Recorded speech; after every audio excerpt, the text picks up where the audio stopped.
Hi అండి, welcome to my channel wow రుచులు by మీ శ్రావ్స్. ఈరోజు వావ్ రుచులలో రెసిపీ కాకుండా మట్టి పొయ్యిల్ని, అదే కట్టెల పొయ్యిల్ని ఎలా క్లీన్ చేసుకోవాలి ఏంటి ఆ ప్రాసెస్ అంతా చూపించబోతున్నాను. విలేజ్ వెళ్ళేటప్పుడు ఈ వీడియోని అమ్మ వాళ్ళ ఇంట్లో షూట్ చేశాను. అమ్మ వాళ్ళ ఇంట్లో గ్యాస్ ఉంది, అలాగే మట్టి పొయ్యి కూడా ఉంది. రెండింటిని యూజ్ చేస్తూ ఉంటారు.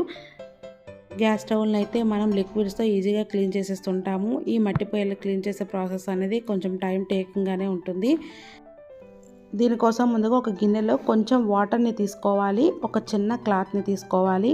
మనకి మట్టి పొయ్యి అనేది డ్రైగా అయిపోయి ఉంటుంది కనుక మనం ఈ క్లాత్ని వాటర్లో ముంచుకుంటూ మొత్తాన్ని ఒకసారి తడుపుకోవాలి.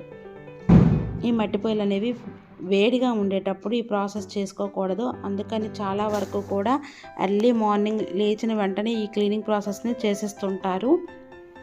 ఇలా ఈ మొత్తం క్లాత్తో మొత్తం పొయ్యినంతా ఒకసారి తడుపుకోవాలి.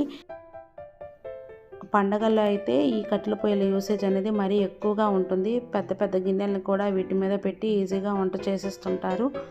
అయితే ఇలా ఈ కట్టెల పొయ్యిలో చేయడం వల్ల రుచి కూడా చాలా బాగుంటుంది. ఆ రుచి అనేది టేస్ట్ చేసిన వారికే తెలుస్తుంది. తడి క్లాత్తో పొయ్యి మొత్తాన్ని ఒకసారి అలుక్కున్నాక క్రాక్స్ ఉన్న చోట, ఊడిపోయిన దగ్గర కూడా ఎర్రమట్టితో అడ్జస్ట్ చేసుకోవాలి. ఎర్రమట్టితో పొయ్యి మొత్తాన్ని మరొకసారి అలుక్కోవాలి. ఇక్కడ నుంచి ఈ వీడియోకి మ్యూజిక్ యాడ్ చేస్తున్నాను. వీడియో మొత్తాన్ని తప్పకుండా చూడండి.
పొయ్యి మొత్తాన్ని అలుక్కున్నాక నచ్చిన ముగ్గులు పెట్టుకోవాలి. పసుపు కుంకుమతో బొట్లు పెట్టుకొని పొయ్యినైతే స్టార్ట్ చేసుకుంటారు. ఈ వీడియో మీకు నచ్చింది అనుకుంటున్నాను. ఈ వీడియో కనుక మీకు నచ్చినట్లయితే వావ్ రుచులు బై మీ శ్రావ్స్ ఛానల్ని లైక్ చేయండి, షేర్ చేయండి, సబ్స్క్రైబ్ చేయండి. Thank you for watching.